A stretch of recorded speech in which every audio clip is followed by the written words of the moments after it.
do not understand white supremacy, what it is, and how it works, everything else that you do understand will confuse you. In all of these 9 areas of activity, economics, education, entertainment, labor, law, politics, religion, sex, and war. Anywhere on the planet, minute by minute, day by day, all of the time, all of the time, all of the time. Well, I'd like to say good morning. Good morning.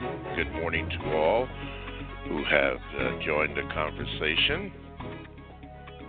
KJ and Swa in the chat room. I think it's Everett.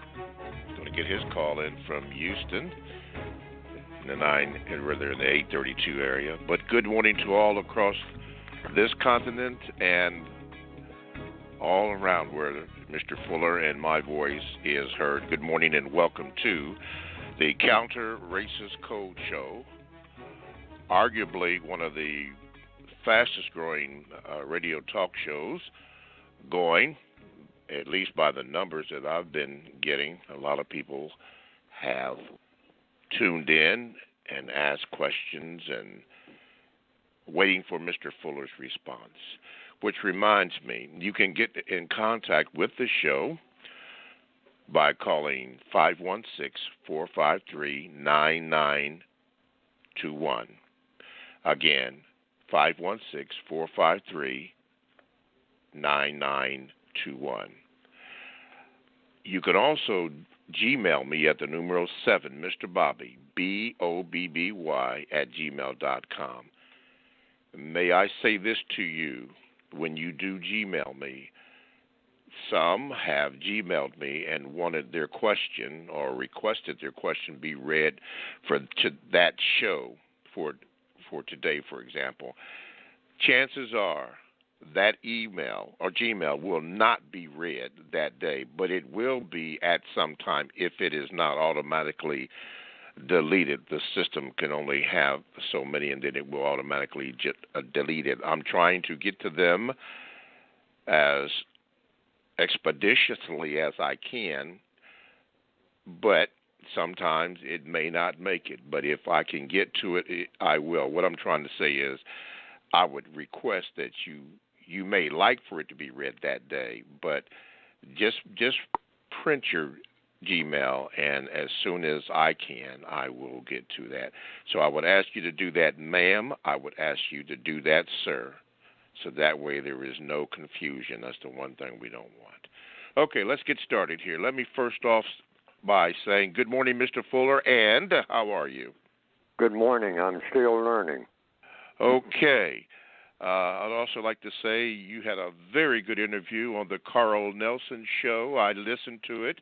It was very, very good. And if anybody had a chance to listen to it, I know Brother Swa did because I heard him call you, and he's on the chat room now. But it was very informative, very good for those 2 hours. So even though it's not this show, I want to thank you for that.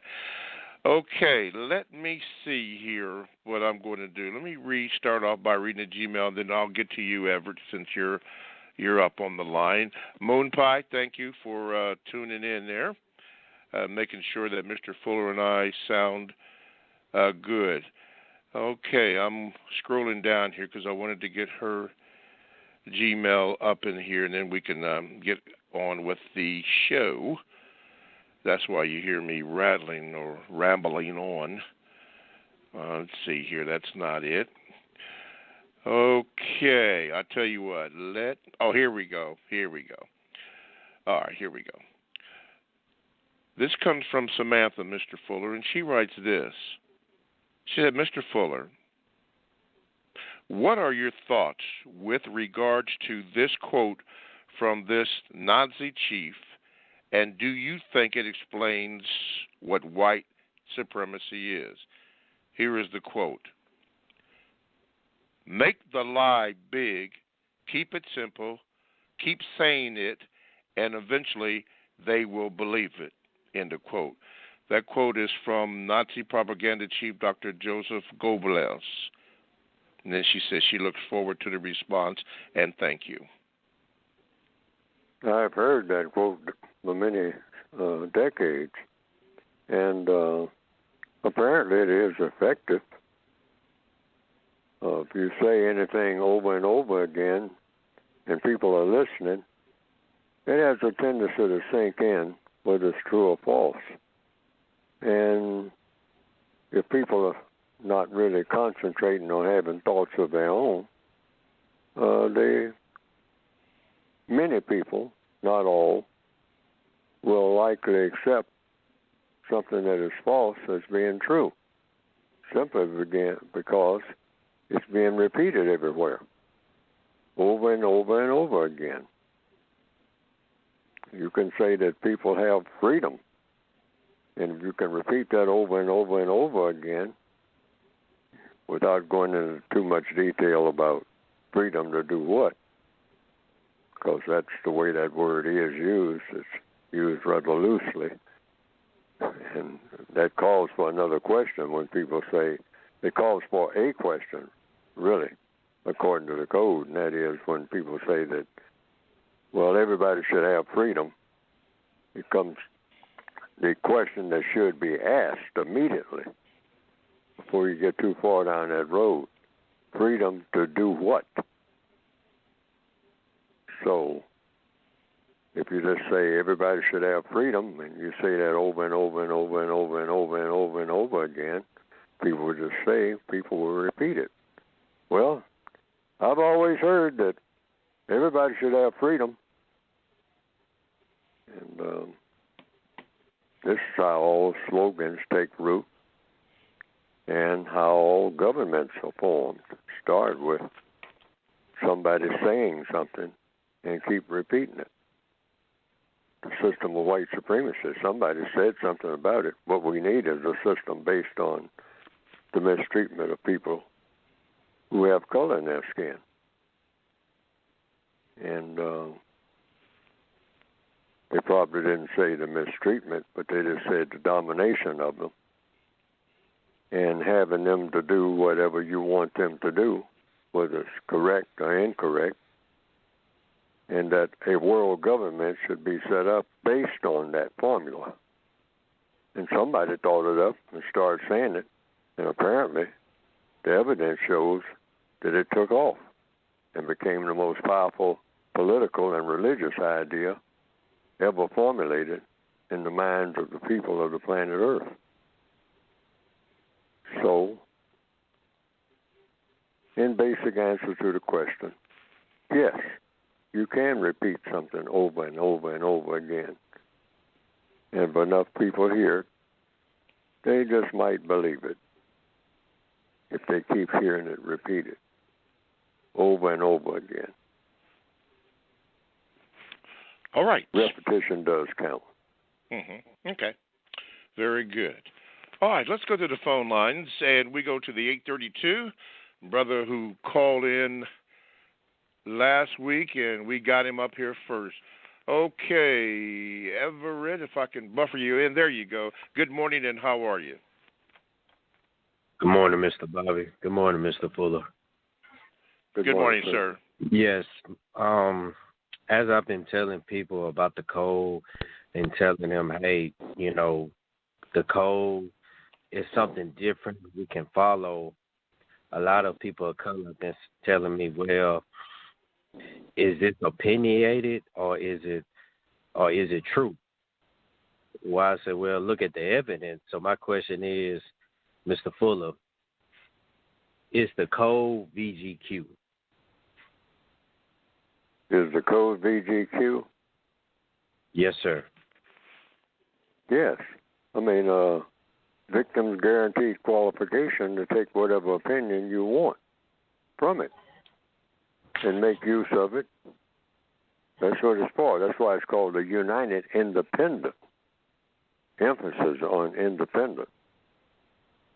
Compensatory counter-racist code. Concept. And it's a concept.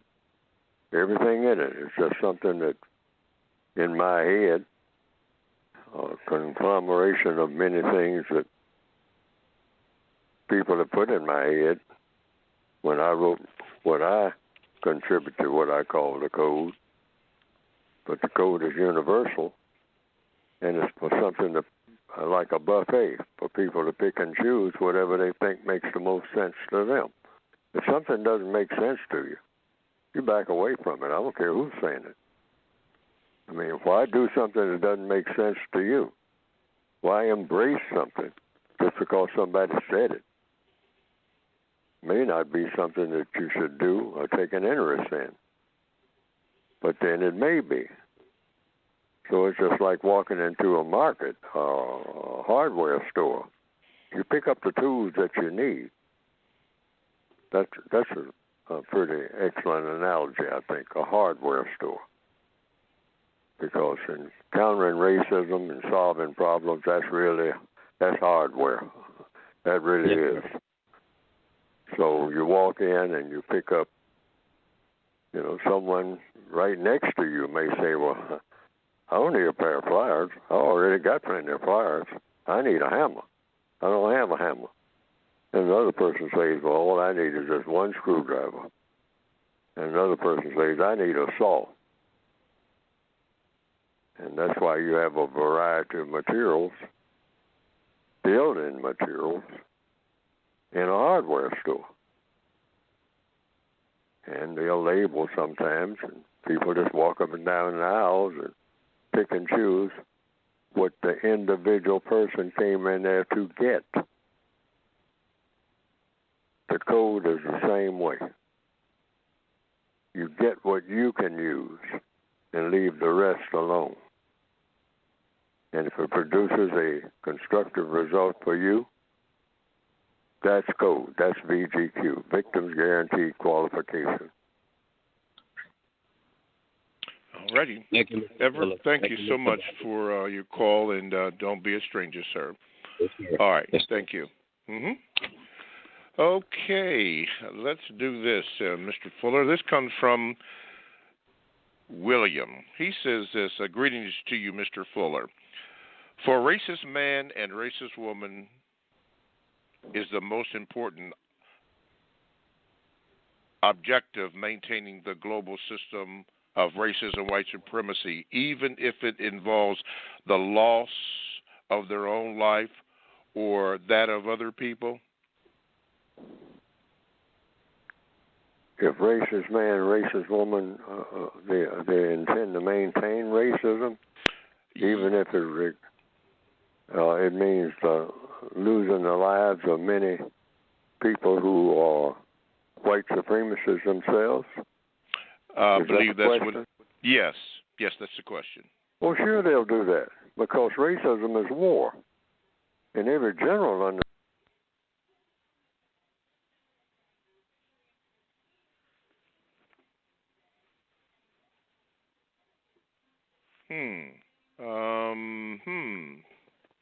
Looks like Mr. Fuller has somehow been disconnected here. Let's pause here and see if we can get Mr. Fuller back. I don't know what happened. Maybe my producers can get the show back there. That's technology for you. Some things happen on there. So we're going to see if we can get him back here. Let's pause for a moment. There you go. Yeah, thank you. Then we'll see if we can get Mr. Fuller back. Yeah, the usual suspects for sure, JJ. I'm going to ask my producers if they could call Mr. Fuller back, unless you would like for me to do that, to call him back and see that he's been disconnected for whatever the reason.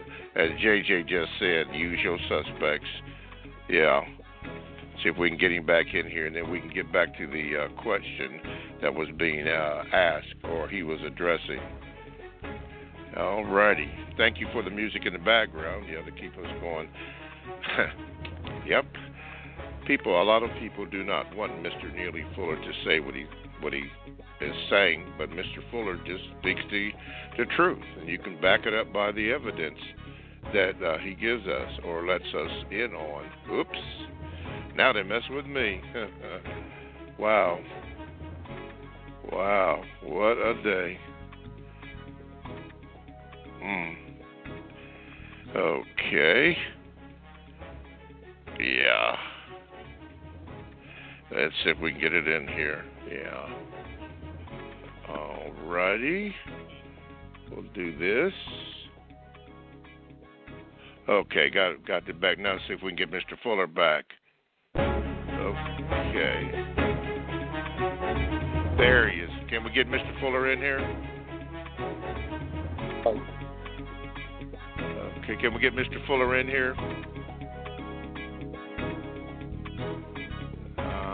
Yeah, they really are messing with the show today, but that's all right. We will work it. Our producers and screeners are definitely working on getting him back. I'm here. Hello. Okay, they just told me Mr. Fuller is back. So, Mr. Fuller? Can anybody hear me? Yeah, I can hear you, Mr. Fuller. Can you hear me? I can hear you. Okay, let's get that music down and let's start it. Let's do it again. Okay. Okay. Go ahead, Mr. Fuller. You were speaking about what the racist man and racist woman don't mind the loss of life. Oh, yes. I mean, it's a war. So they figure all that in. Plus, they enjoy killing. That's a part of the system of racism. And they enjoy teaching their victims to kill each other, which we do a lot of. We glamorize it. We look forward to it. Many young black people particularly, look forward to killing other black people. I mean, that becomes one of their major goals in life, if not the major goal. That's the truth. In some form or fashion, in order to gain what? Proof of manhood. That's how they prove it. Mostly. Nobody's giving them millions of dollars to do it. They're not operating like contract hitmen. They're just doing it for fun, glory,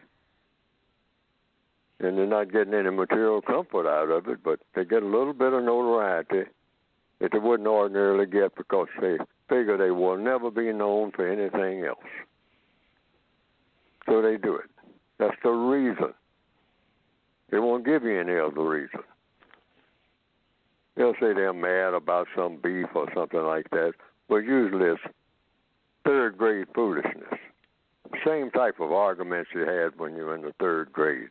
So when you're 18, 19, 20 years old, 23 years old, you kill somebody about the same type of argument you had about some marbles or something, about the way you looked at me when we were in the fourth grade. Truth be told. And the white supremacists love it. It serves their purposes. And people come up with all kinds of ideas, even when they're 40 years old, to get into all kinds of squabbles and start what black people call wars. They're just battles going on in a prison yard, which is all black people are in prison. So anytime black people are down there fighting each other, it's just black people fighting in the prison yard. That's all. Doesn't change the prison. Doesn't change their circumstances. After everybody gets exhausted and all the bloodshed has been made, the white supremacists walk down from the towers and say, all right, boys, get back in your cells and whatnot. Fun's all over. All right, let's go. Big Daddy's here. Line up, get your food and whatnot, because you're not going to eat unless I feed you. Turn in all your guns. And if you want to keep them to kill each other next week, well, some of you can do that. I'll go through the routine over and over again. That's all over the world, everywhere, every day. That's what we're looking at. As far back as anybody can remember, that's all they've ever seen. Over and over and over again. Okay. So the entire world is a mess. Alrighty, a mess. Okay, let's go back to the phone lines, and let's go out to the 213 early in the morning out in L.A. SWA. Let's see if I can get you in here. There Good morning. Wait a minute. There you go. Okay. Good morning, sir, and how are you? Still learning, maintaining. Good morning, Mr. Bobby. Good morning, Mr. Neely Fuller. Good morning, sir. My question this morning for Mr. Neely Fuller is, due to the system of racism, brainwashing, and controlling every person on the planet since birth, since we are brainwashed 24/7, Mr. Neely Fuller, do you think that it's even accurate to say that people have free will if we are brainwashed from birth to be monsters and monstrosities? Now, the question is, do I think that people have free will? Yeah. Well, I really hadn't thought about it that much, but I have heard the term all of my existence, free will. Yes, you do. You make choices about what you're going to do, whether you're going to turn left or turn right, whether you're going to move to another city, and you're allowed to, but it's limited because of, if you're a person of color, you don't have free will to break into the laws that the white supremacists have made that set up to retard people of color. So to that extent, you don't have free will, but you have free will within the system of white supremacy to the extent that they will allow you to do certain things that's good for the business of white supremacy. So that's the way I will answer that, because that seems to be what? The truth. If you're black, you can exercise free will up to the point where you do something that the white supremacists disagree with. If you're black, then your free will stops right there with a joke. Doesn't go any further than that. That's why you have a system of white supremacy that's perpetually in place. I think that's the truthful answer. Mm-hmm. Okay. So thank you for your call, and also thank you. You participated with Mr. Fuller on the Carl Nelson show. I just want to thank you. You did good. You did good. Okay, thank you, and don't be a stranger. All righty. You're welcome, sir. All righty. Let's see here. Let's go to the 717. I don't know your name, or it hasn't come up on my screen, but I'm going to see if I can cue you in here. Okay, Darnell, there we go. Darnell, go ahead. Good morning, and what is your question for Mr. Fuller? Good morning, Mr. Bobby. Good morning, Mr. Fuller. Good morning, sir. Good morning, sir. My question for today is, what does the code say for people that are gearing up for the Christmas holiday this month? What are the do's and don'ts for non-white people? Thank you. It's a religious holiday. So therefore, whatever the code says, so you don't want to get into a religious squabble with anybody. You avoid that, except the religion of white supremacy. You'll get in a squabble with them right out the gate. That's the one religion that the counter-racist code system is designed to oppose outright without any apologies. Now, all other religions, you cannot voice opposition to them except if your religion requires you to. And also, according to the code, if you have a religion, whatever the name of that religion is, you practice that religion. Otherwise, why go around telling people that you have the religion and you don't practice it?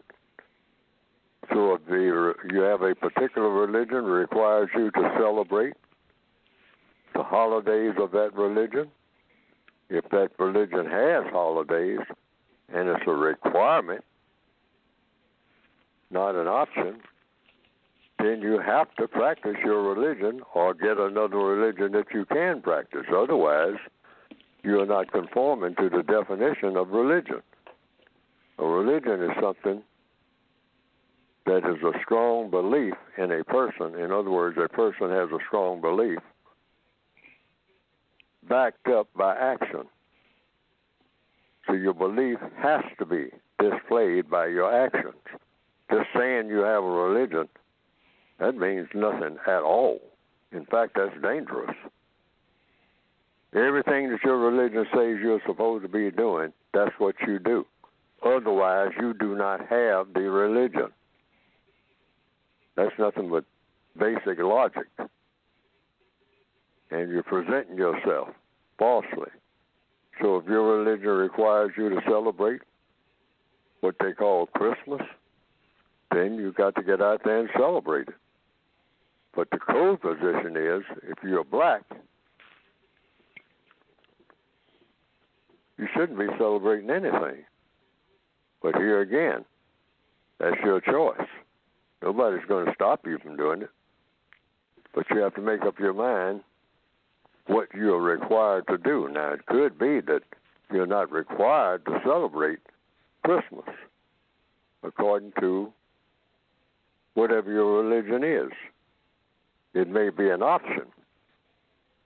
So if you have an option, you can use that so-called celebratory time, and this is what the code position is, to use it to educate. Code position is don't celebrate, educate. That's the compensatory way. If you take something away from people, you should replace it with something of value. So you say, okay, if you're going to take away my celebration, what are you going to replace it with? I should be doing something, right? Okay, so rather than celebrate, educate. Why? Because you get more out of an education. You learn something. So you use that time to learn something that you didn't know before, rather than just, prance around and ring bells or whatever people do when they celebrate, backslap or eat food or whatever. Say, well, I could be doing something more constructive than this.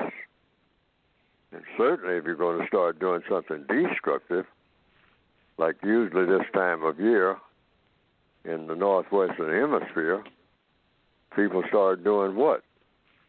I mean, they send out warnings over the radio and all like that.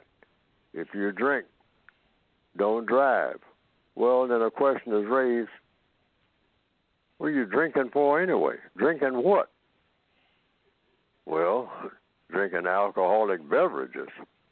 Because this time of year, when people are celebrating their religion, they slaughter each other, driving cars, driving vehicles.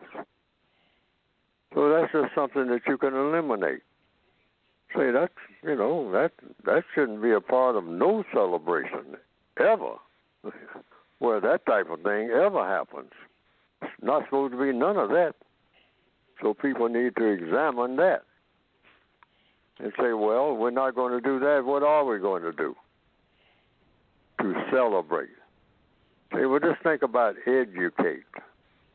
Try to learn something. If you get together with somebody rather than pass the drinks around, try to come up with some formulas for solving some problems after the so-called, quote, unquote, holy days are over. Of course, the code takes the position that all days are holy. That's the codified position. There's no such thing as a special holy day. Every day is a whole day, and you're supposed to be using it to do constructive things. That's why it's given to you. You breathe every day. You should be doing something constructive every day while you're using that breath you have been given. That's the compensatory way. Okay. All righty. Thank you, Darnell, for your question. Don't be a stranger. And let's do this. You are now listening to the Counter Racist Code Show with Mr. Neely Fuller Jr. I am your co-host, Mr. Bobby. To get in contact with this show, simply dial 516-453-9921 and make sure that you depress the number 1 button if you would like to speak with Mr. Fuller or have a question, VGQ, whatever you want to do. Make sure that you press the number 1 button. Please, ma'am, please, sir, limit your question to just one question so that we can get all of the questions in as well as the Gmails. And speaking about Gmails, if you would rather do that, then direct your Gmails to this. Number 7, the numeral 7, Mr. Bobby, BOBBY, @gmail.com. I need you to bear in mind that it will probably not, NOT, be read on today's program, but at some point in future shows, it will be addressed before it is automatically deleted, and I will not automatically delete it, the system will. But do that. Don't write me a novel or don't write Mr. Fuller a novel. Just make the questions simple so that Mr. Fuller can understand the question and answer the question. So could you do that, ma'am? Could you do that, sir? Appreciate that. Okay, shout out to Moon Pie. Thank you for making sure that we're in, and Robert, making sure that we got back online. Yes, the usual suspects are in play. I don't know why Mr. Fuller, when he was speaking, his call was dropped. I know Mr. Fuller did not do that, but anyway, we go on. Okay, from the Gmails, we have Rachel, and she says this, Mr. Fuller. First of all, she says, good morning. She says, why do white people have non-white children when logically these children will be mistreated? Because mistreatment is what the white supremacists do. It's a part of the culture. They glorify mistreatment. And all of the, the murder mysteries and all like that, that's about mistreatment. They embrace murder. They glorify it. Does anybody ever ask the question why there are more books about murdering people in the English language than any other type of books you can name? Does anybody ever think about how peculiar that is? With all the problems that the world has and all the things that need to be solved, you got COVID-19. I mean, you can have books about what to do about that. But most books, from what I have heard, may not be true, but most books that are published, big glossy books with 1,233 pages, of just murder after murder after murder after murder after murder after murder. The headless corpse, the body on the train, the body in the basement, Susan and her murderous sisters. Oh, I mean, that's a big, thick, pretty book. I'm going to give it to somebody for Christmas. A murder mystery, a novel, and you're giving it to somebody for Christmas? I mean, the featured character in the Bible was murdered. The ones that people speak about most in most churches, Christian churches, and that is who? Whom? A character named Jesus. And he was murdered. So people say that's a terrible thing. People get on their knees and mourn about it. And then go right out of that church and wrap it up in a nice, pretty package with a bow ribbon on it or something. Some book, or maybe 5 or 6 books about murdering people. The latest murder mystery. Who done it? It's been going on forever. And you call this civilization? It's absolutely impossible to call any society that does things like that a civilization, period. According to whom? Neely Fuller? No. According to the logic of the universe. Murdering people. Nothing, no kind of picnic there. But the white supremacists have made it an institution that you have picnics around. Like lynching black people calls for a picnic. Not just the tools of murder, fire, gasoline, a rope. Bring your children and bring your picnic baskets. Make some good pies and cakes and watch the Negro burn over in the public square today. That's a matter of their own record. They worship death. Death worshipers. A lot of the movies, Halloween and all of that, is about what? Worshiping death. Scaring people to death before you kill them, if they don't die from fright. All righty, let's do this.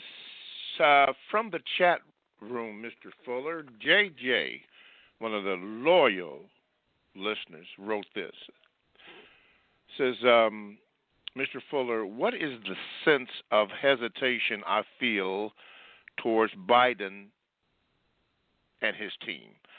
I am hopeful, but realistically, I'm not expecting anything but more of the same. Yes, I know COVID-19 is priority, but as you state, Mr. Fuller, over and over, white supremacy must be dismantled first before any real societal success. Mr. Fuller, address that, please.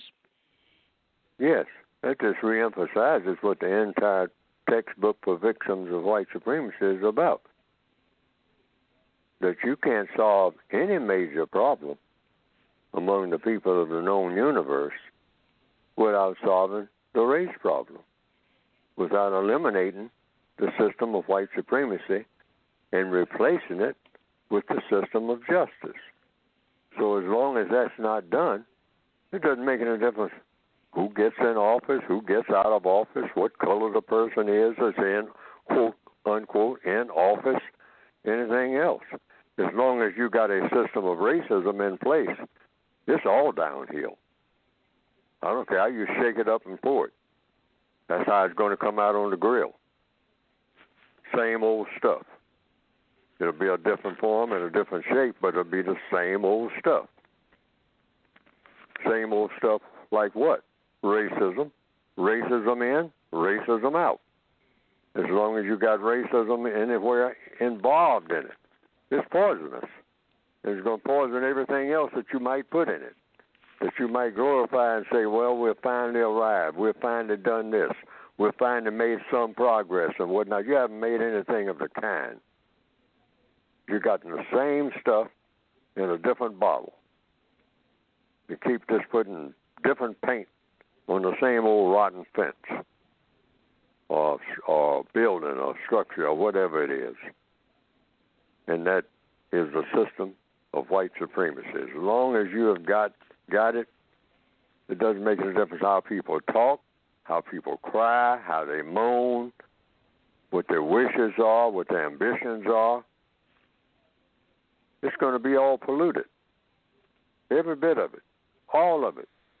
No progress. This thing called progress that people keep talking about, it's not happening. Why? What is real progress? When people don't mistreat people. That's real progress. You haven't seen no signs of that. None. Zero. You can't find a place where that doesn't happen. You can't find a place where the people who need help the most get the most constructive help. That's the definition of justice. You can't find that any place on the planet. I don't care where you go. That's just a rumor. That's a wish. But it can be done. But it can't be done within the system of white supremacy. Why? Because the system of white supremacy is dedicated to not allowing a thing called justice to ever be produced.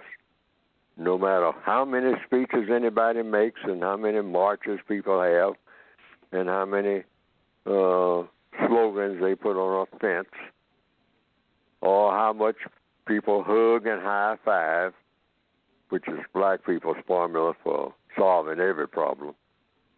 Give me a hug, give me a high-five, and then everything will be all right. Well, it's not worked yet. Nowhere. No record where that has ever worked to solve problems that I've heard of. Okay. We hope that that answers that question. Let's do this, Mr. Fuller. You've been talking on this show and on previous shows, even on the Carl Nelson show, helping us to understand how we are to be a codified matter. You wrote a book. Let's take a few minutes to discuss your book. Go ahead, Mr. Fuller. Yes, it's called the United Independent Compensatory Code System Concept, which is explained, that long, drawn-out, windy title. It sounds like it's the introduction to a whole bunch of complicated stuff. It's explained in the beginning of the book. And then I just added another title on the Revised Expanded Edition, 2016 edition, the Compensatory Counter-Racist Code. Now, that's a little bit more explanatory. But then in smaller print, on the same cover of the same book, I have a textbook workbook for thought, speech, and or action for victims of white supremacy. Victims of racism. Racism and white supremacy are one and the same. There are no other forms of racism in the known universe. There's just white supremacy. That's racism. No such thing as any other form of racism. According to what? According to compensatory counter-racist logic. You can't have two forms of racism on the same planet, at the same time, and one of them is supreme, because that knocks out all of the others, whichever is supreme, because you can't have two supremes in the same space. So I say that because sometimes people say something about the existence of something called black supremacy. You can't find that nowhere. You can't find even a hint of it. I can't even find a little smidgen of it. No such thing as that. You got white supremacy, and that not only is the strongest religion and the strongest political system on the planet, for all practical purposes, it's the only one that counts, because everybody buckles to that one. The system of white supremacy. That's the name of the world government. There's no other form of government on the planet that's worth mentioning except the system of white supremacy in capital letters. Now you're talking about the world government now.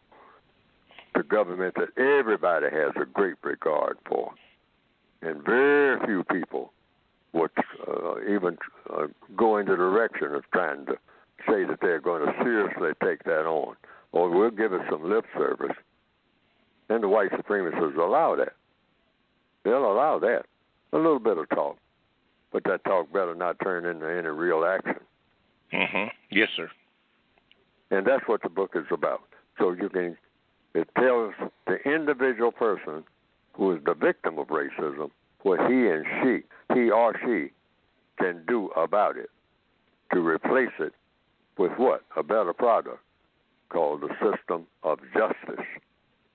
And that's what the entire book is about, what you can do on a daily basis in all of the areas of activity. And you can get the book by going to producejustice.com. That's producejustice.com. Okay. Thank you very much, Mr. Fuller. For those who are just calling in at this number, 516-453-9921, you can listen to the program there, but if you do have a question, just depress the number 1 button, and we have it set up where you'll be the next person in line that I can acknowledge. So make sure that you do that. Or if you have want me to read something, you can go to the Gmail that has been set up, the numeral 7, Mr. Bobby, BOBBY, @gmail.com, and I will eventually get to your Gmail, but it probably will not be read on today's program, as some people write me on or write and submit it wanting it to be on today's program or when Mr. Fuller speaks on this platform, and there are so many that are ahead of them, we just can't get to it.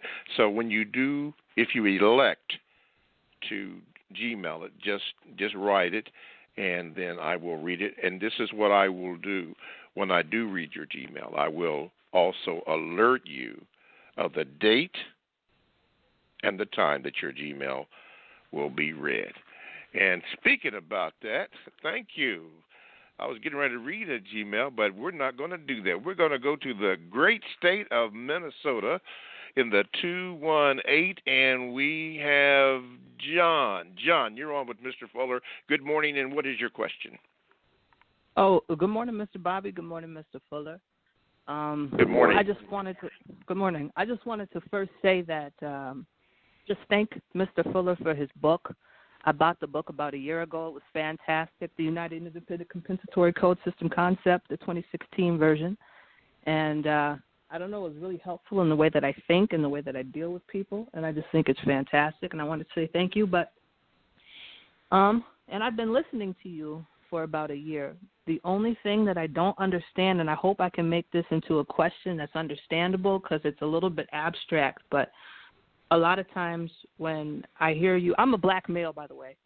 A lot of times when I hear you talk about the collective intelligence, Mr. Fuller, the collective intelligence of white people versus everybody else's, and the body of knowledge that they've accumulated over time and how that is also beyond anybody else's, that is the only thing that I kind of have a tough time with, because I just think about all of the contributions that other racial categories have made to that collection of intelligence and that collection of knowledge, but it doesn't seem like you mention that very often. I don't know. And sometimes I have even heard you, Mr. Fuller, say things about how we shouldn't brag because a lot of what we know how to do, and, you know, that came from white people. And you're willing to say that. But it seems to me like there's evidence of a lot of what white people know having been taken from other people groups. So I don't understand how it's constructive to mention the collective intelligence and their body of knowledge and at the same time leave out other racial categories' contributions to that intelligence and knowledge. So that's the only thing that I'm trying to understand. So that's my question. I hope it's clear enough. I know it's not super clear, but that's my question. Yes, Fuller? The question is clear. So it comes down to, what is the priority? What are we supposed to be doing on the planet? We're supposed to be solving problems. The greatest problem on the planet between people is racism, in my opinion. That's why I wrote the book. Now, that might not be the greatest problem on the planet among the people of the planet.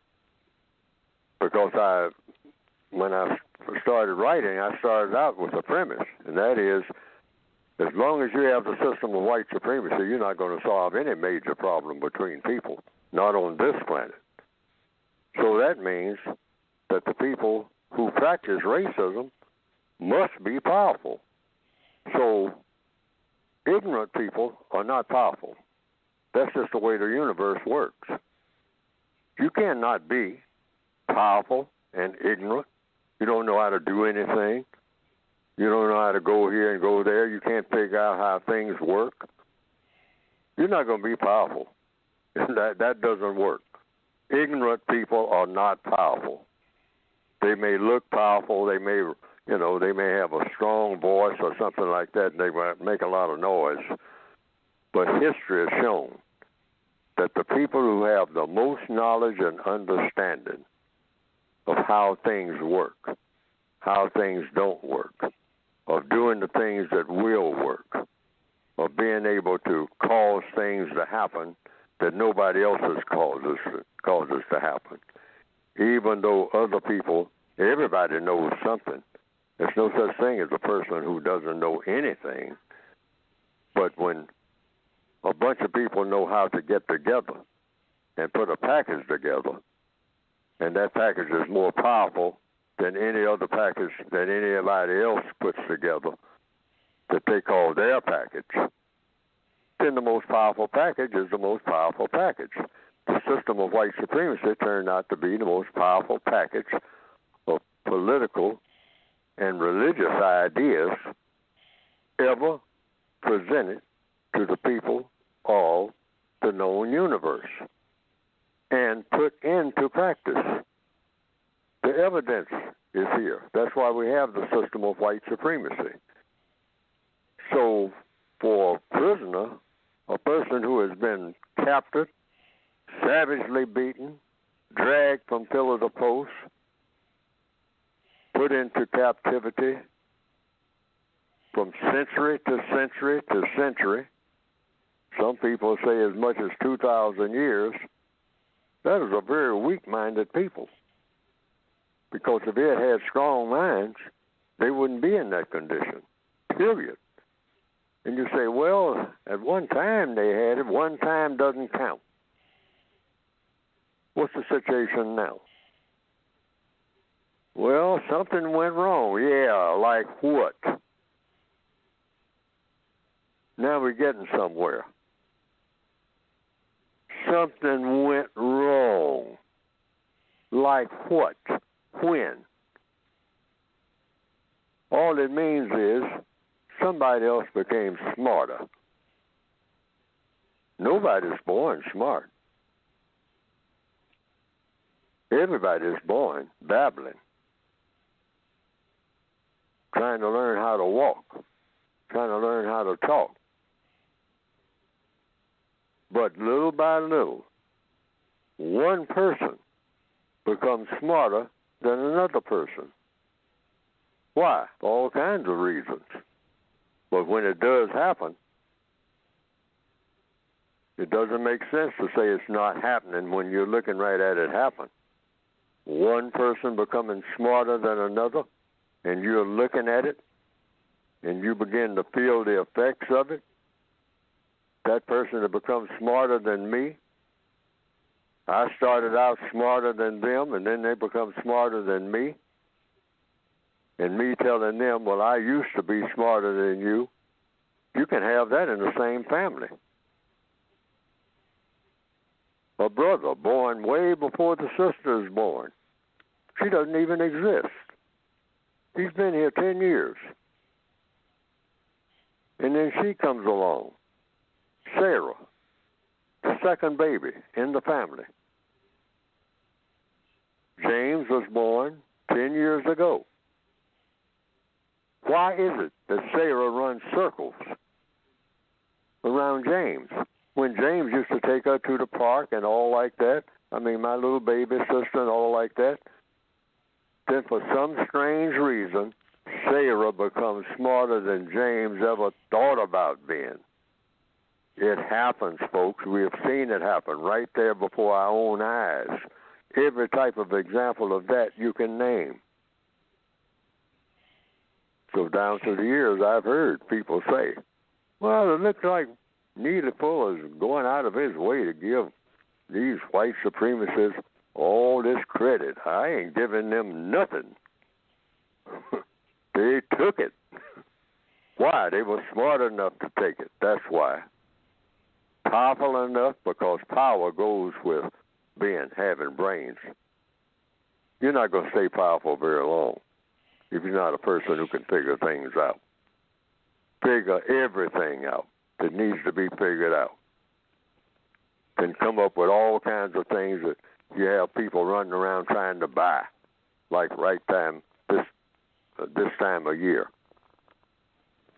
You know, yeah, we're not selling anybody anything. We ain't got nothing to sell. We don't even know what to sell or anything. The white supremacists come around and say, "Now this is valuable. This is an antique." You say, "Well, you're talking about a chair, and that chair is worth $1 million." Yeah, I said this chair is worth $1 million. And you look at the chair and say, "There's no way in the world that chair could be worth $1 million." And the white supremacist says, "What did I say?" With your ignorant self. What did I say? Say, "Yeah, but I got sense enough to see that chair ain't worth no $1 million. That chair ain't even comfortable. That chair, I mean, if you sit in that chair, it's subject to break. That chair, I said this chair is worth $1 million. Not only that, I'm telling you about what this chair is worth, boy. Now I'm going to tell you what you are worth. How about that? I'll put you up on a block right now, and you don't know anybody that can come to your rescue. So shut your black mouth. This chair is worth $1 million. Sold America." I agree, That's sir. the point that I'm making. See, if you understand the frame of reference which I'm using, I'm talking about reality. See, black people have the huge mistake of needing to feel good about a bad situation, and that is that's one of the most unintelligent moves we can make. Trying to feel good about a bad situation, trying to find something to pump ourselves up on, trying to find some artifacts in the desert somewhere that can say we used to be something too. That is not a remedy for the system of white supremacy.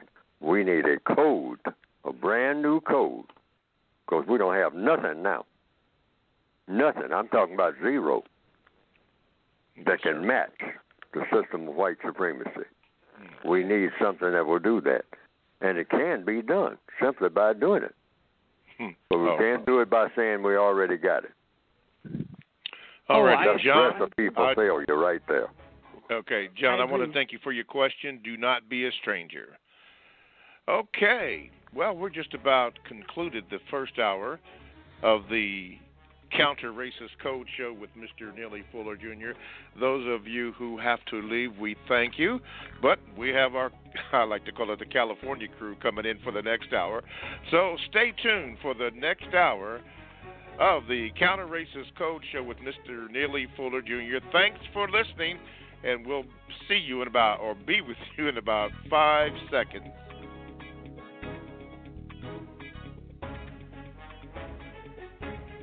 Alrighty, good morning and welcome to the second hour of the Counter-Racist Code Show with Mr. Neely Fuller, Jr. I am your co-host, Mr. Bobby.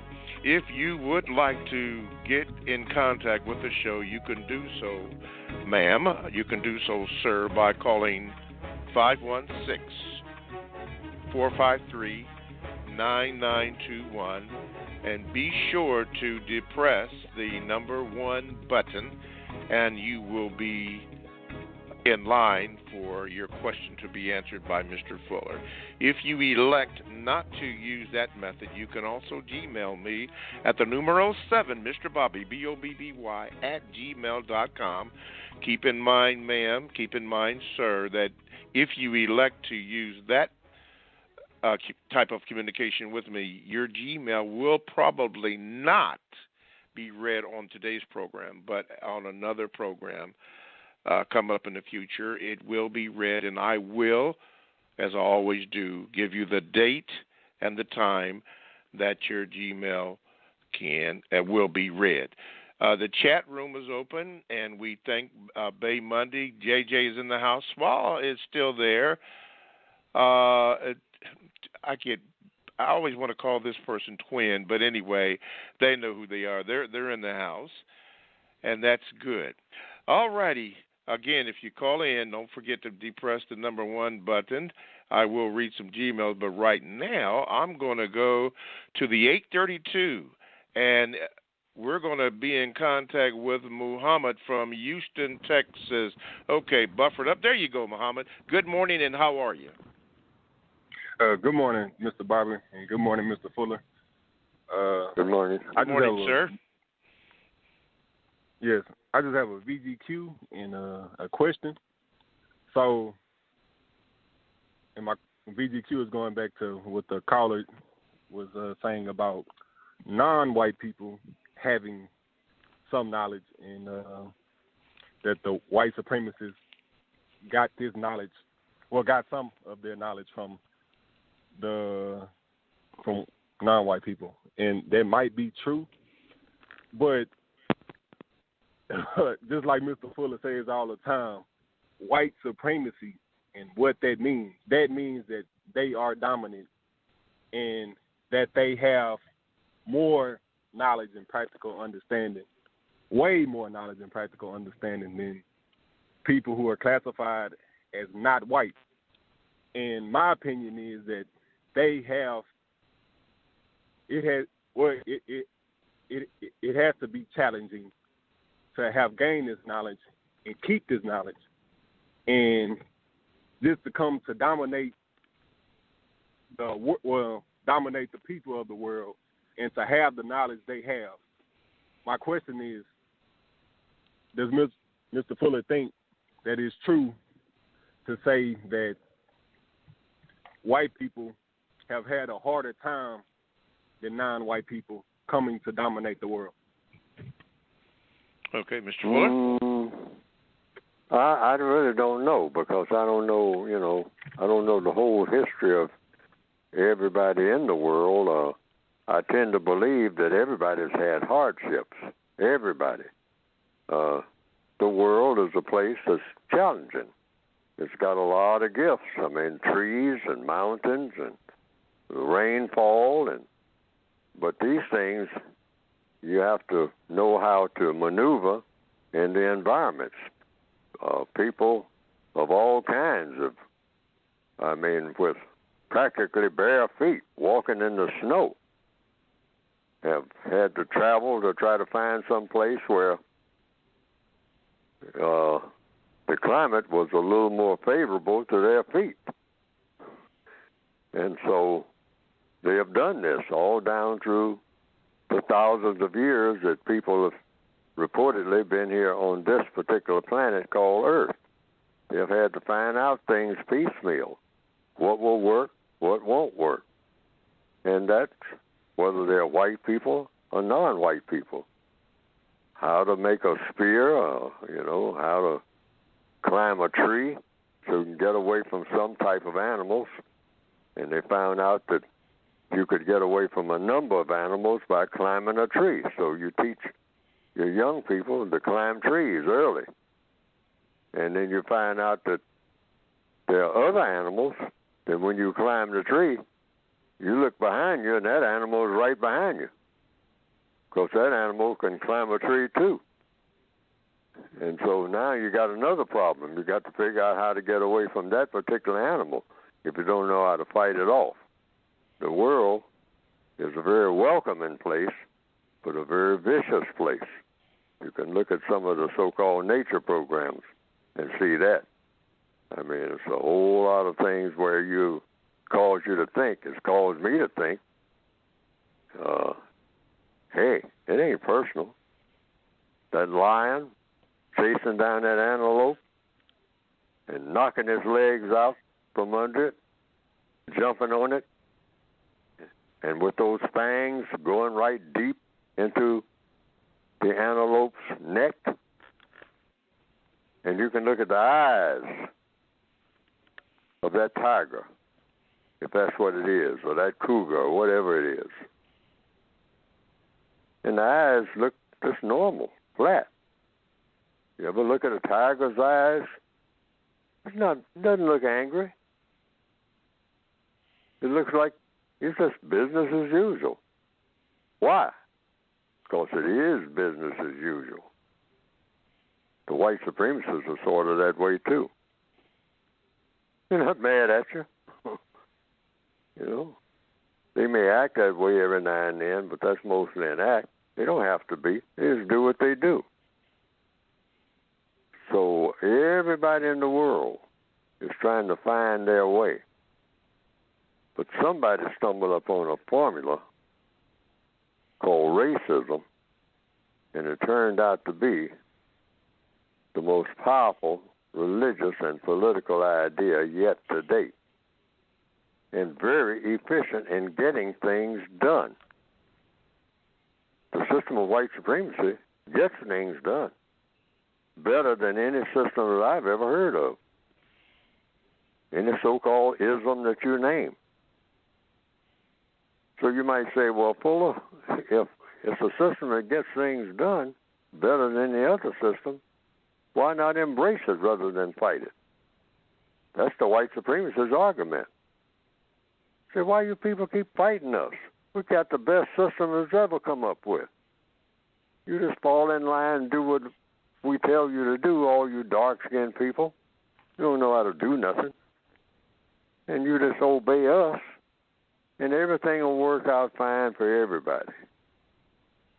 But see, the problem with that system is it accomplishes a lot of things getting done, or it produces things, a lot of things that black people enjoy, grin about, show off to the other black people. Like coming up right now, this thing called Christmas. Everybody, all black people say, look what I got. Mm-hmm. Ain't a whole lot of people got one of these. The white supremacists produce them, okay? All the things we show off to each other, like little children, okay? So the white supremacists say, yeah, why get rid of a system like that? All right, that's the question. So the logical answer is because it destroys people. That's why. Sir, ma'am, it destroys people by the millions in order to produce little shiny things that people can brag about having. Shiny vehicles, a ring or two, some type of new type of shoe that you got people out here killing each other for. And you think that this is the type of way to run this beautiful world that we all have been given. And every black person should say in one voice, no, that is completely unacceptable. They say, yeah, but it accomplishes so much. Yeah, but you throw away too many people. You make idiots of people deliberately and laugh about it.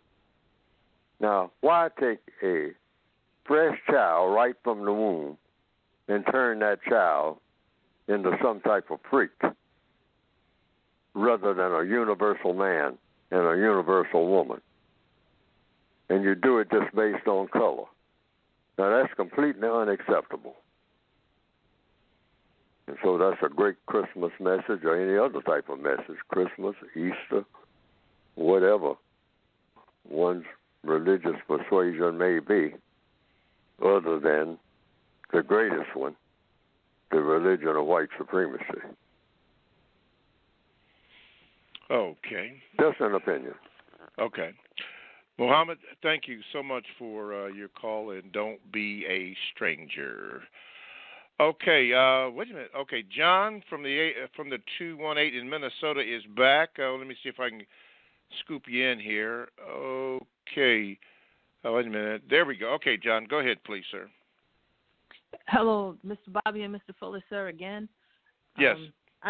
I agree, Mr. Fuller, with what you were saying at first about the priority being getting rid of the system of white supremacy. I completely agree, 100%.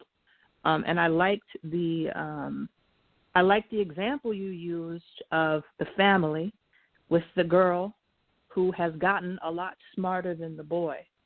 My only concern is if everyone has evidence, and we can all see that a lot of what Sally knows, let's say her brother is writing these awesome papers, and Sally is stealing the papers from the brother, and everyone is praising Sally for how amazing she is, even though we all know that a lot of what she has learned in these papers that she's being credited for writing, her brother actually wrote them. So the problem that I have is it really constructive to always praise Sally without mentioning the fact that a lot of what Sally is being credited for is plagiarized? And I don't think that we have to go back 2,000 years to have evidence of that. I think during slavery, I think even multiple examples after slavery of people who are black, brown, red, and yellow doing things and white people taking credit for them, and then people praising white people for being extremely intelligent when a lot of the knowledge that they have, even the practical understanding of things they have, came from them observing other people and taking credit for it. So, I mean, I completely agree we have to get rid of the system of white supremacy. That is the priority.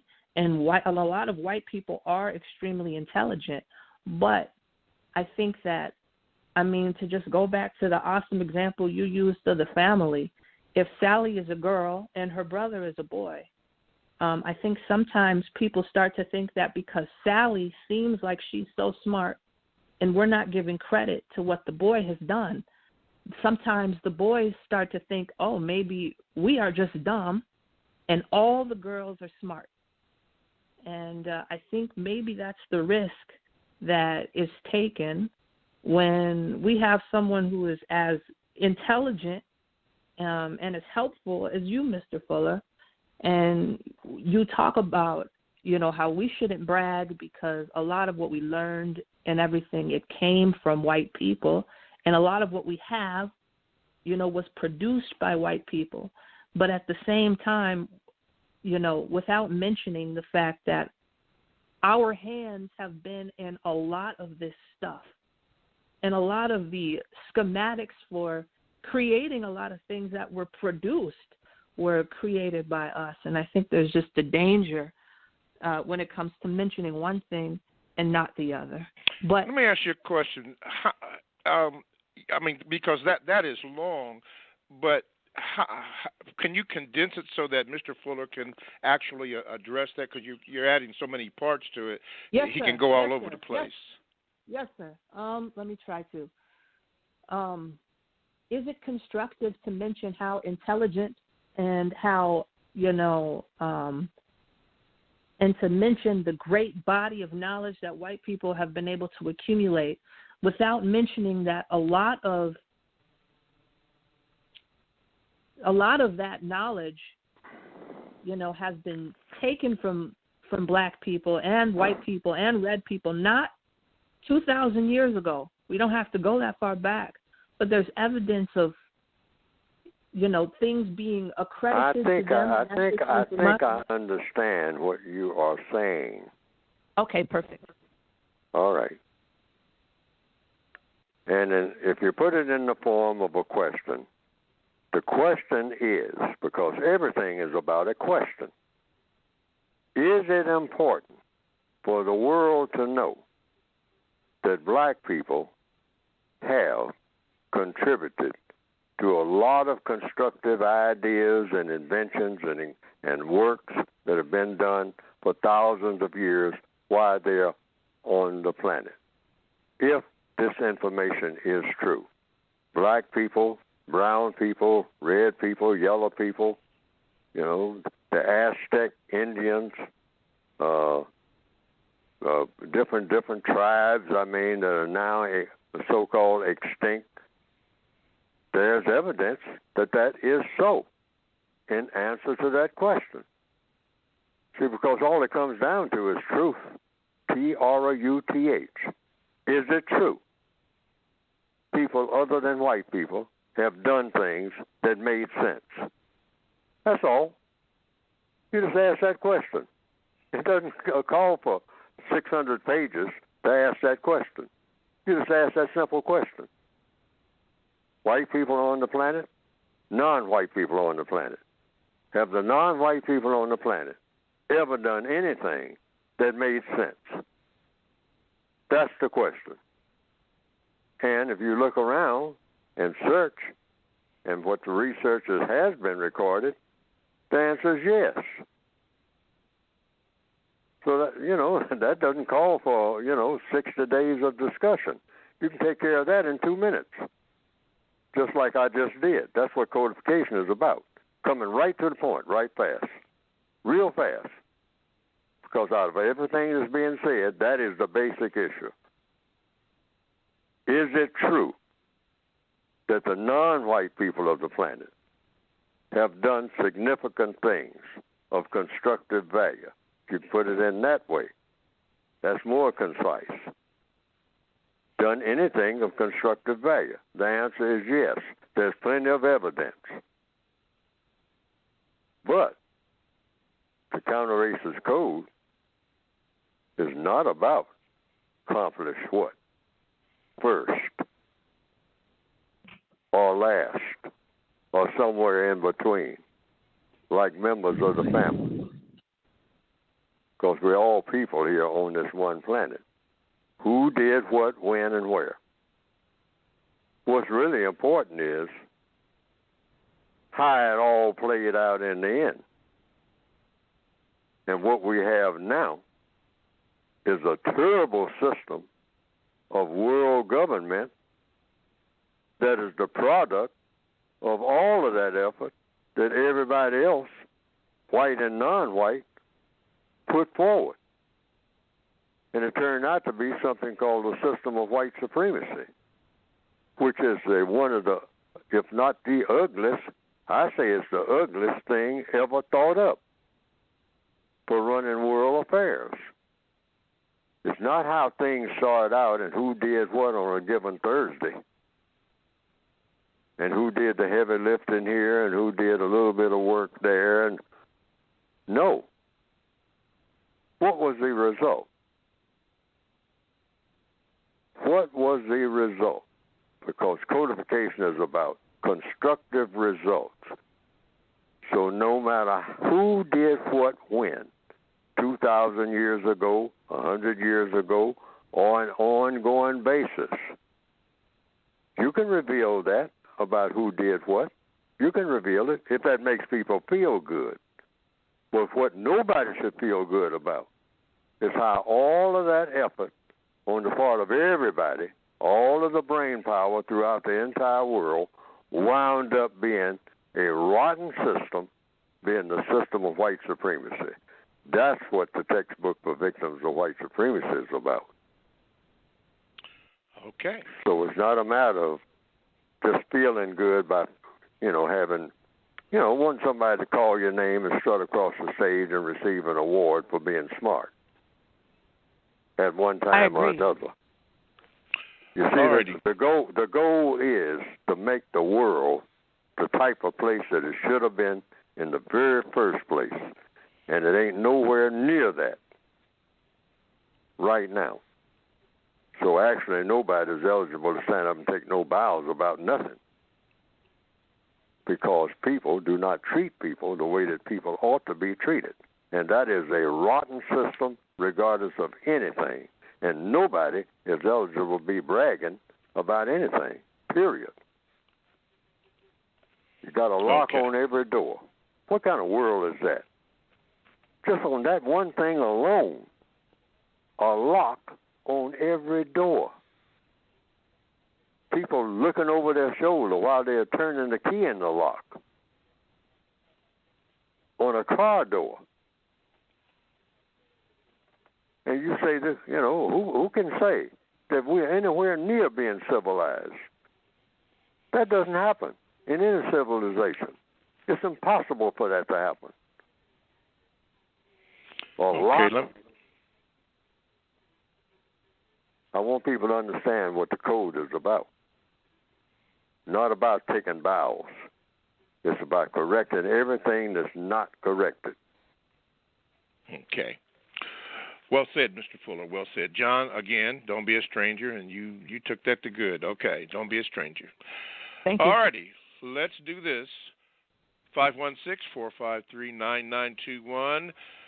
Going back to the going back to L.A., Swell, did you have another question for Mr. Fuller? We have you on now. Yes, what is your question, please? Yeah, Mr. Neely Fuller, for the people in like areas of the world like Congo where like they don't have access to the code book, what can those people do to like counter racism when they're being destroyed, but they don't even like have no resources to solve the problem or even discover the problem? Whomever has access to them, try to get them to understand what the problem is and come up with a code for solving it. That's the answer. Whomever gets the ear of anybody in some mind in Chicago, tell them what the big picture is and what he or she should be doing within the frame of reference that they are given, and they don't have much to go by. They don't have much to work with, but what little bit they can to work with. Tell them how the whole world is working. They got them in the shape that they're in now, in that mind somewhere in the Congo where no information has come to them about anything except putting their nose down in that mine and doing all that hard work and getting very little for it. And somebody can explain to them there's a system of white supremacy in place worldwide. That's why you're in the condition you're in the Congo. Thank you, Mr. Neely That Fuller. world government, right. the system of white supremacy. Get a code for doing what you can to resist that world. All right. Thank you, Mr. Fuller. Thank you, Swa. And again, you already know the drill. Don't be a stranger. Okay. We're doing double plays again. Okay.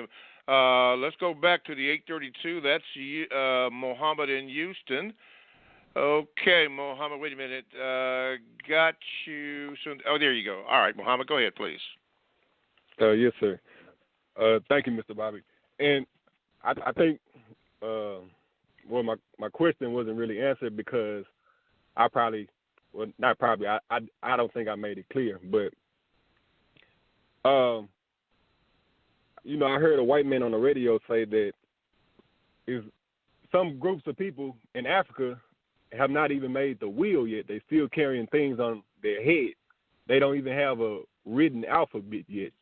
So just this idea of black people having knowledge in the past and white people took it from them, I just think they did, and black people were so smart in the past, that means that this thing called white supremacy should have not even came into existence if our knowledge was stolen from us, and then white people are taking credit for it. White supremacy should not exist. But just in comparison, a village in Africa with black people, they still living in mud huts and trying to scavenge for food. But just in comparison, white people plan out whole cities with highway systems, plumbing, electricity, building houses, building buildings.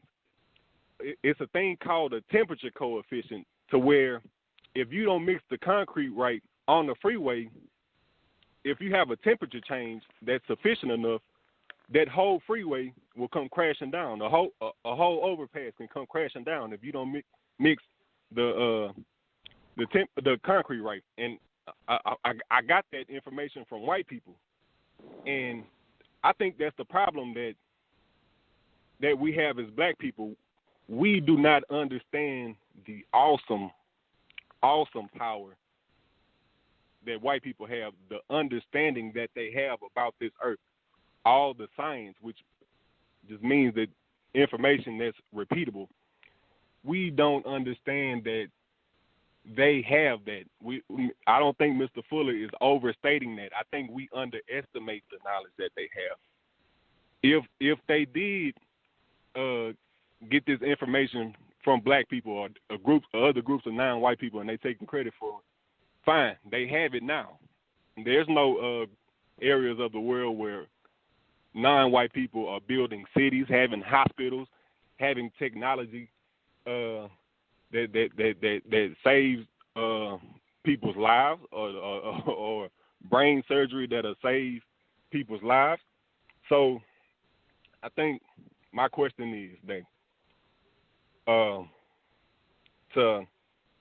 in order to not be mistreated, not have mistreatment, do we have to have the same knowledge as white people have? Well, the same constructive knowledge. Let me say that, because they do a lot of destructive things, but do we have to have the same constructive knowledge that white people have? Okay, thank you, Muhammad, for your question. Mr. Fuller? Okay, that's the question. Do we have Yes. to have the same knowledge that white people have in order to fight white supremacy? The answer is no. That would take too long. No, you just walk in. I mean, you know, and it's not like we're running a intelligence contest. That's not what it's about at all. A lot of black people are taking that's the frame of reference. That this is some type of contest to prove how intelligent black people are. We're not proving anything of that kind. We don't even think that way. We're talking about doing the correct thing, like Spike Lee would say in the title of one of his movies. Just do the right thing. It got nothing to do with intelligence. Mistreatment of people has to do with you either treating people correctly or you're not. This is the issue. But black people have been fooled into thinking that this is some type of intelligence contest. That's what the white supremacists will put it. Yeah, they say, "Oh yeah, well you got to know everything that we know in order for me to stop mistreating you." Oh no.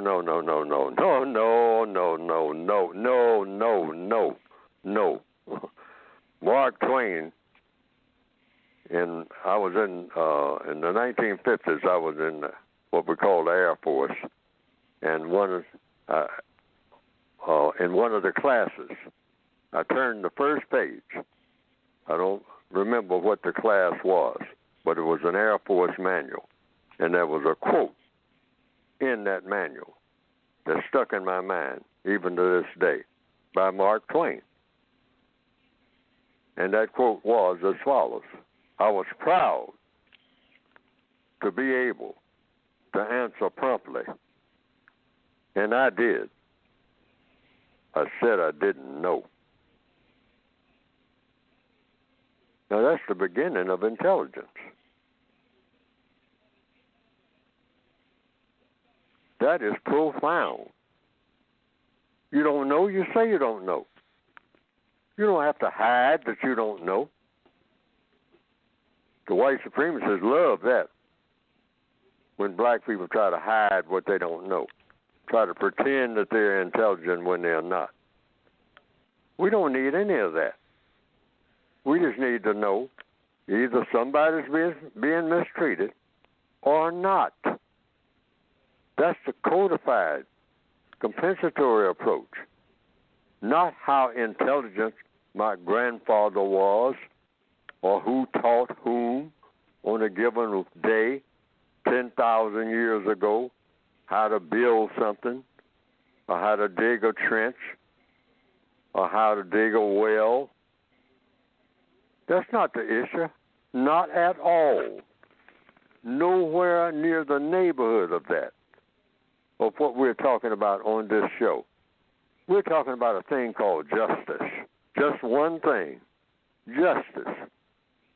Guaranteeing that the person, that no one is mistreated.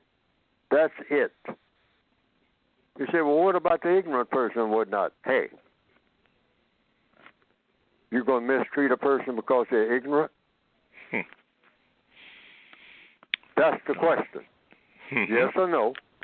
Do you mistreat a person because babies are ignorant, okay? You going to mistreat babies because they're ignorant? Yes or no? Give me a fast answer and a truthful answer. And if the person says no, well, then stop talking about qualifications and all that and who knows what and whose grandfather put up the first bridge and all that. That's got nothing to do with what we're talking about. We're talking about mistreatment here.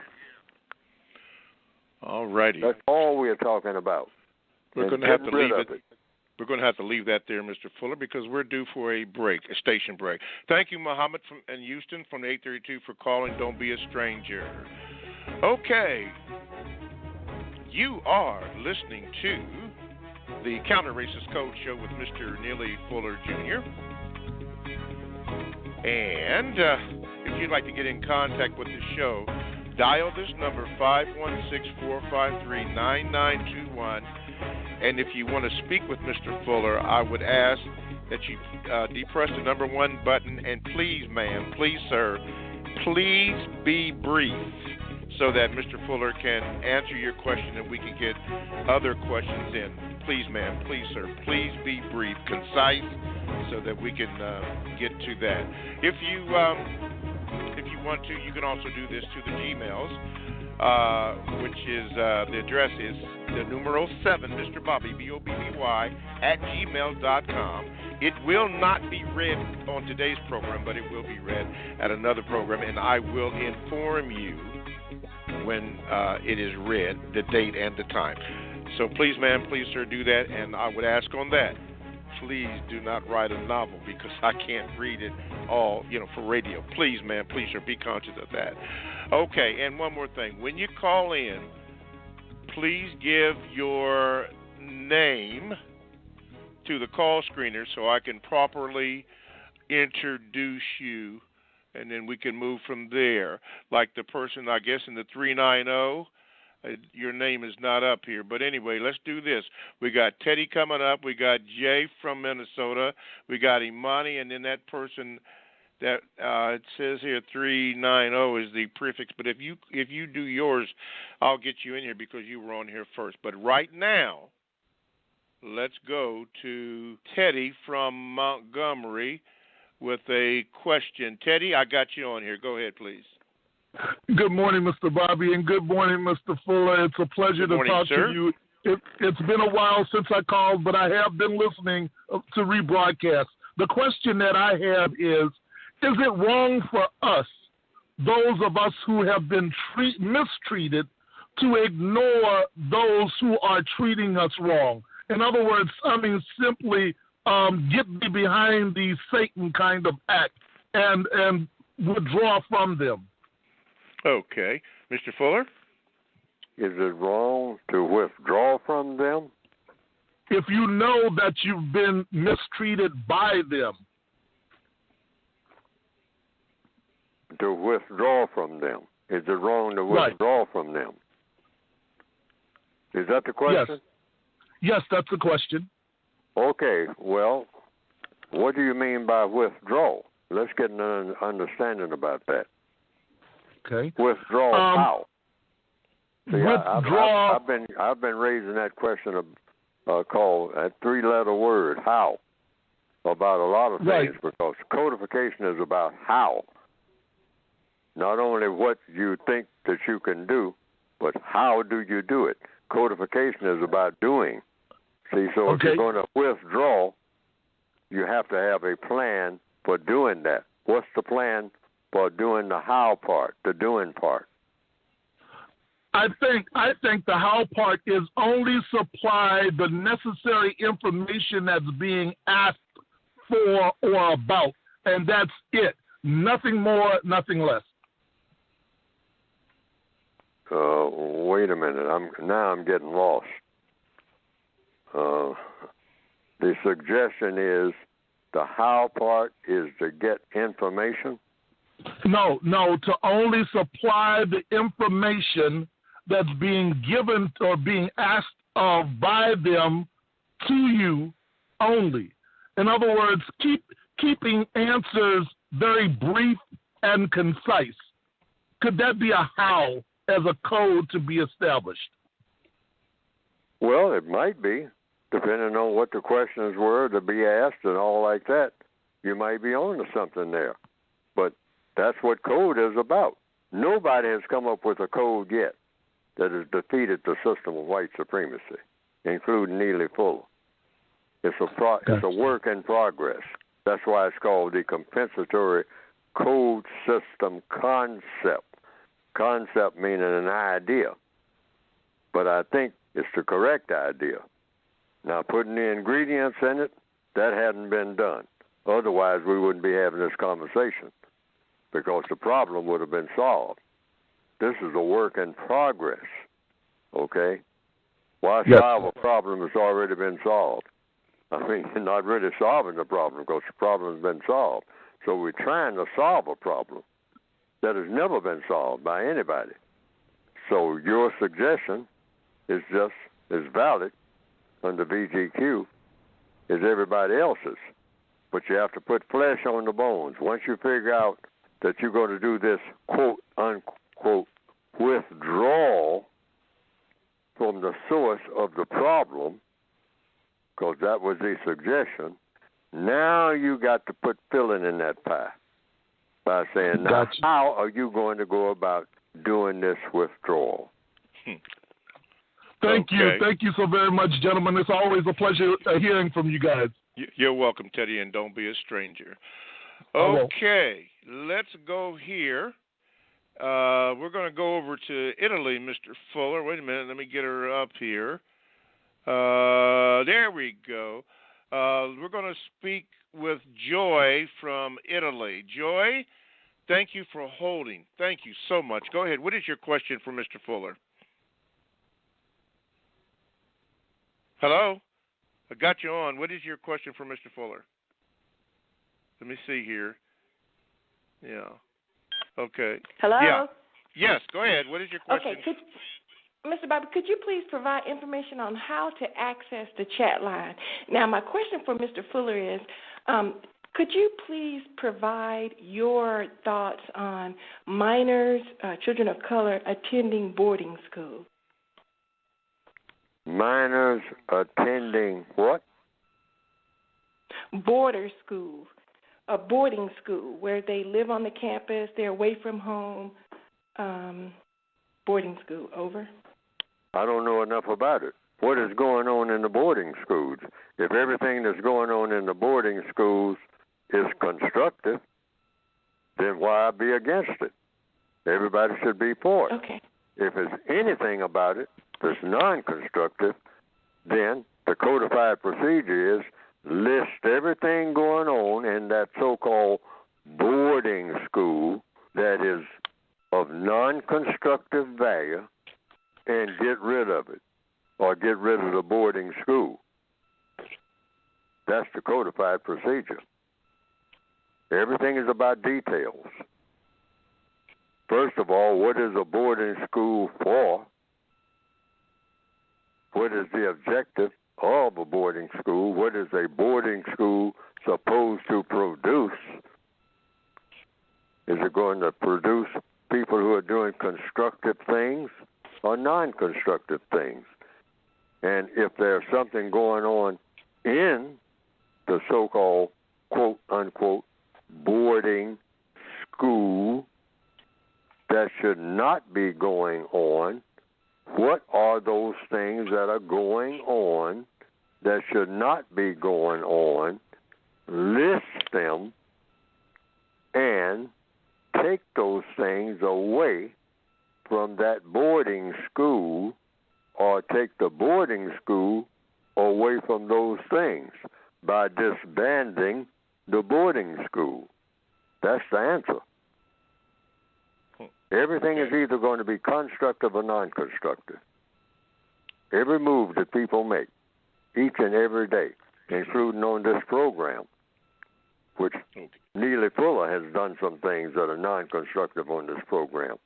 He started doing a little preaching. That is a no-no according to the code.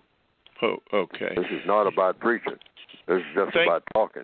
Okay. Thank you, Joy. Thank you, Mr. Fuller. Thank you, Joy. Now, what I'm going to do, Joy, is put you on a hold so that you can still listen, and then I'm going to address that question about how do you get to the chat room, because I don't know either. So just one moment, Joy. I'm going to put you on hold.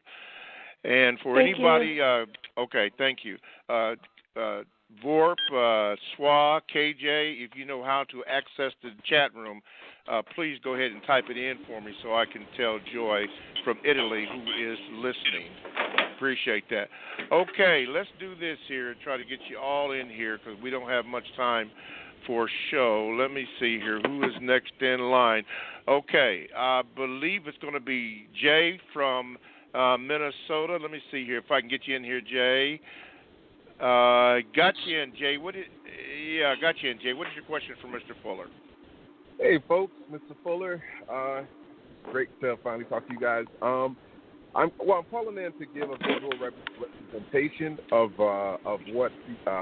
Excuse me, I'm a little anxious, but I'm calling in to give a visual representation of the three T's: the tacky, the trashy, and the terroristic. I think with a lot of the code that we read, sometimes we need a visual to accompany what we're reading. And for the listeners, and you guys, Mr. Bobby and Mr. Fuller, if you want to look at it as well, but you can actually look it up on YouTube. President Clinton's, Hillary Clinton's last run for presidency, she made her way to a town hall forum where she was having a conversation with Roland Martin. And, of course, the conversation is about how her campaign, how the Democratic Party is going to benefit Black America. And somehow, in that conversation, it deteriorated into Roland Martin tap dancing and showing her how to do the wobble. So this is an example if people want to see what tacky, trashy, and terroristic looks like. I'm sure you've experienced it in your own life. But if you're just curious, that's one example you can find online amongst many of Roland Martin and many other people, and maybe yourself as well, who have, taken a part in a tacky, trashy, or terroristic experience with white folks. Now, Mr. Fuller, my question to you pertaining to tacky, trashy, and terroristic. Is there a time that you can recall where your interaction with a white person or a group of white folks deteriorated into either tacky, trashy, and terroristic, if you can recall, and how did you handle that situation? All right, thank you for your question. Mr. Fuller? Yes. The answer is yes. And if you're talking about how many times, all the time, the whole time I've been on the planet, there are only 2 or 3 ways that a black person can interact with a white person in the system of white supremacy, according to the code. And that is tacky, trashy, and or terroristic. And terroristic means some fear is being generated somewhere. Sometimes when people are laughing, it's out of fear.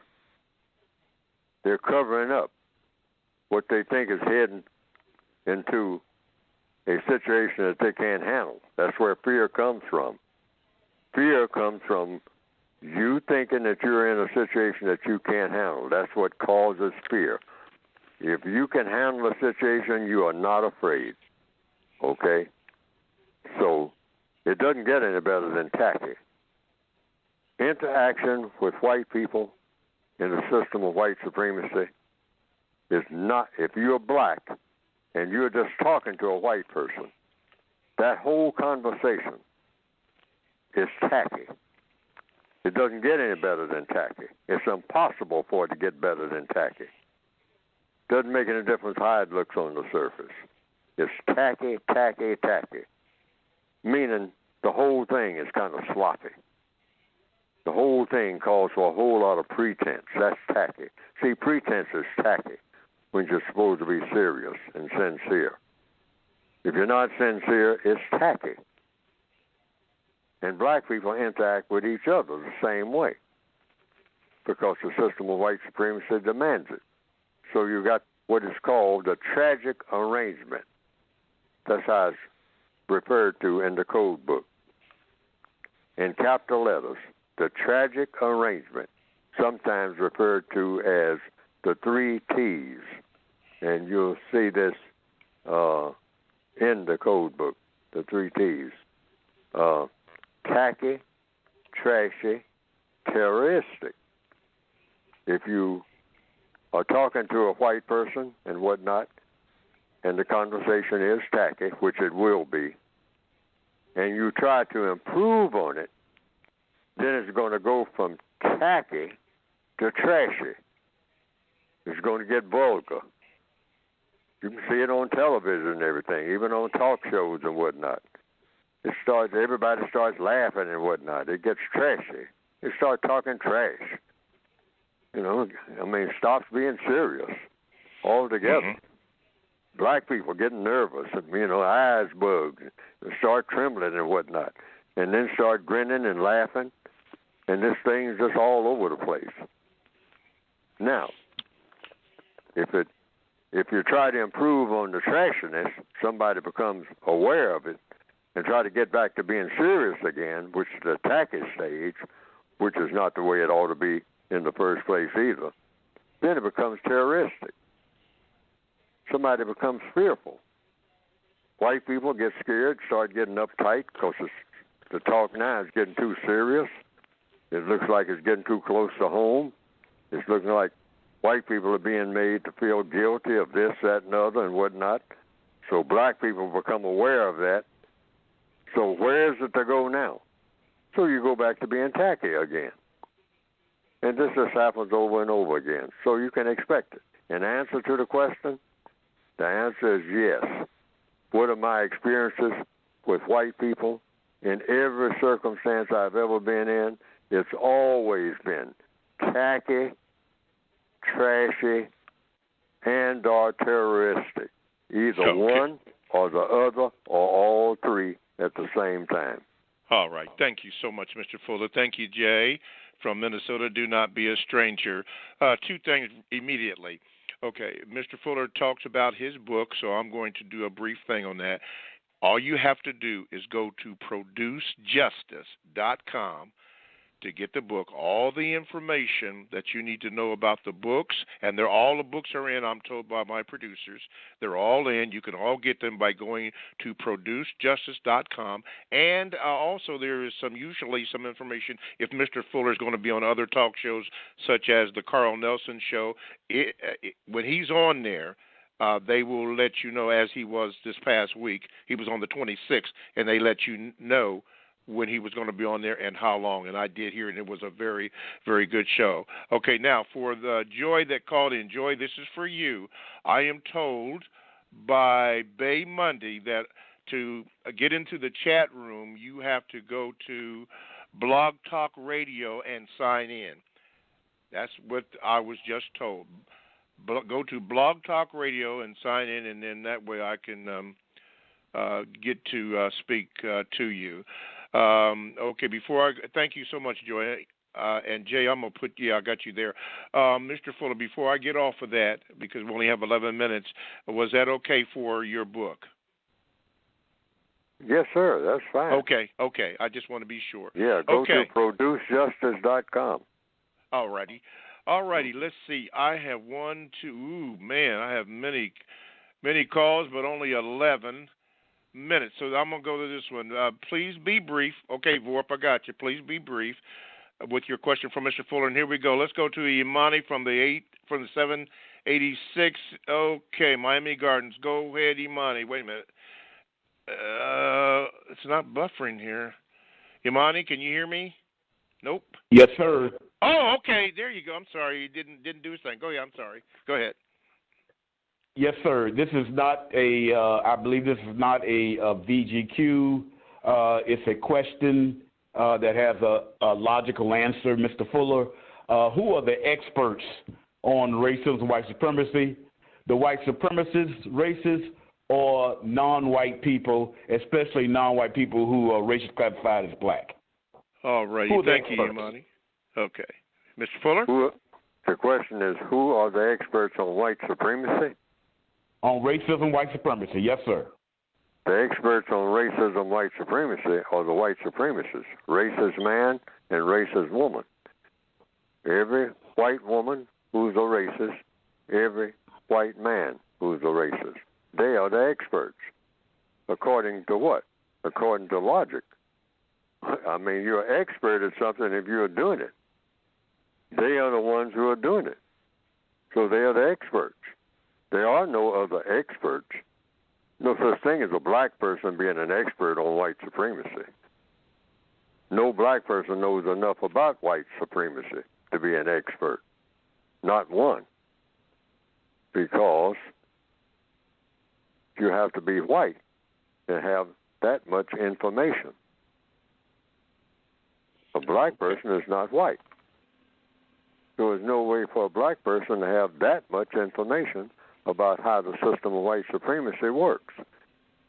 If black people knew how the system of white supremacy works, what it is, and how it works, we wouldn't be having this conversation. Because black people would have figured out how it works, and anytime you figure out how something works, you can figure out what to do about it. You don't cry and moan. You don't do any wishing. You don't stand around demonstrating. No, you take care of business because you know exactly how it's put together. So you know exactly how to take it apart. Okay. No black person knows that much. All right. Thank you, Imani. And again, I don't have to tell you, but I'll say it anyway. Don't be a stranger. Okay, we're going to, we got 1, 2, 3. Okay, let's do this.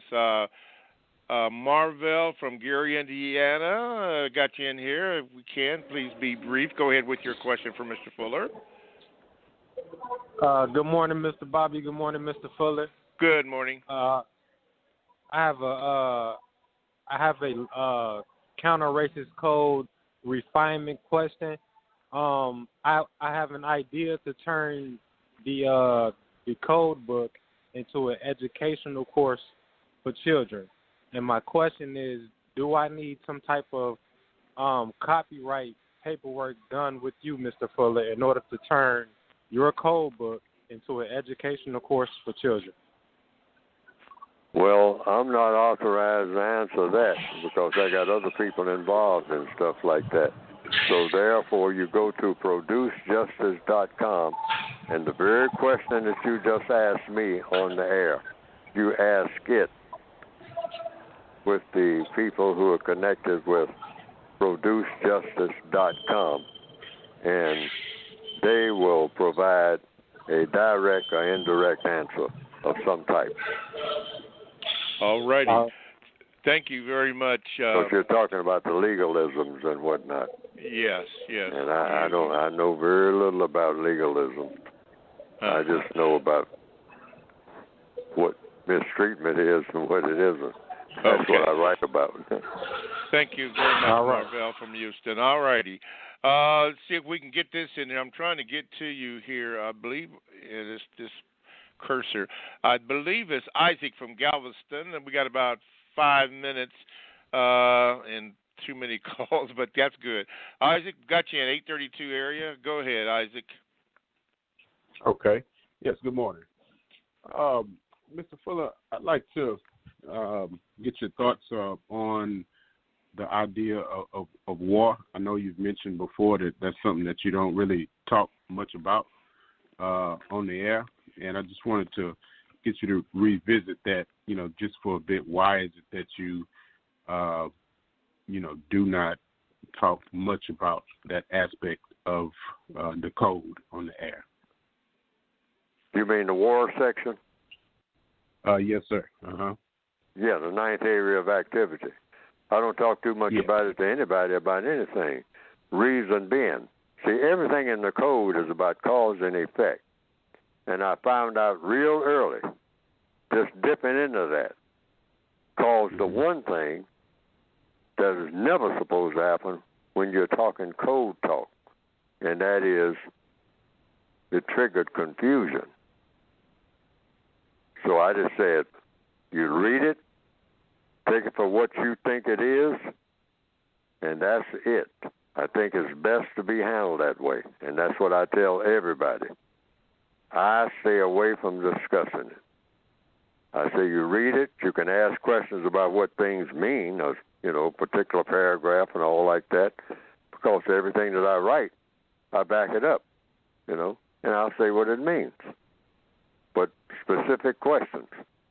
But just a general discussion on the 9th area of activity, Well, really, I mean, on any of the areas of activity. I don't participate in what you call general discussions. I just ask for people to ask specific questions because every question has an answer. So I give the answer to the question according to the code. And according to everything that's in the code, it's supposed to be based on logic. So it's the same way with particularly because the ninth area talks about killing people and people being killed. That's war, counter-war. Racism is war. War includes killing. It includes counter-killing, killing the people who are doing the killing. That's what that section is about. It's a volatile section. It's a highly sensitive section. It's the end of the book, the ninth area, the last of the book. Covers the bottom line. Because when you start talking about people dying, that's serious. That is serious. Something that the white supremacists consider to be something cute. Oh, yeah, the whole white supremacist culture considers killing people to be something cute. They make it cute. Write stories about it, making it cute. Knights of the Round Table and all that kind of nonsense. People killing people. But the code position is it's serious business anytime any person kills a person. Anytime that happens, everybody's clock should stop and find out who did it and why and take care of the business that comes from it. Okay. So that's why I don't discuss that loosely on the air. We're talking about the business of killing. All righty. Isaac from Galveston, Texas. Don't be a stranger. Thank you for your calls. Anthony from Buffalo. This is what I'm going to do, my brother. We don't have enough time to get you in for this week, but if you call in next week, and I do have your number down here, then we will make sure that you go first, along with whoever that was in the 832. I didn't get them.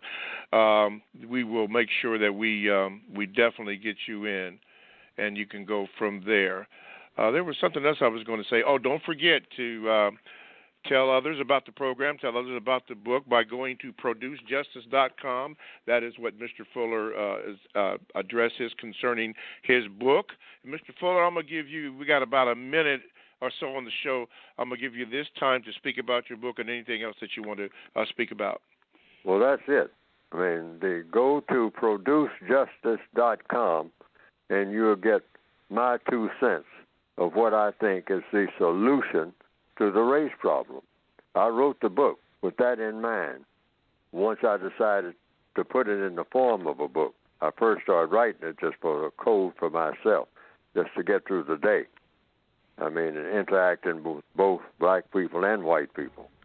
Just interacting with people, period. What's the best way to interact with people? Because that's what it comes down to. So go to producejustice.com. Okay. Thank you for your listenership. Thank you, Mr. Fuller. We apologize for the interruption at the beginning of the program. You know, the usual suspects were in play. But we thank you. That goes with the territory. Yes, it goes with the territory. We thank you for your calls. We will try to do better the next time or next week. Be blessed, and we'll see you next week. Thank you, callers. Thank you, Mr. Fuller. Thank you, everybody involved.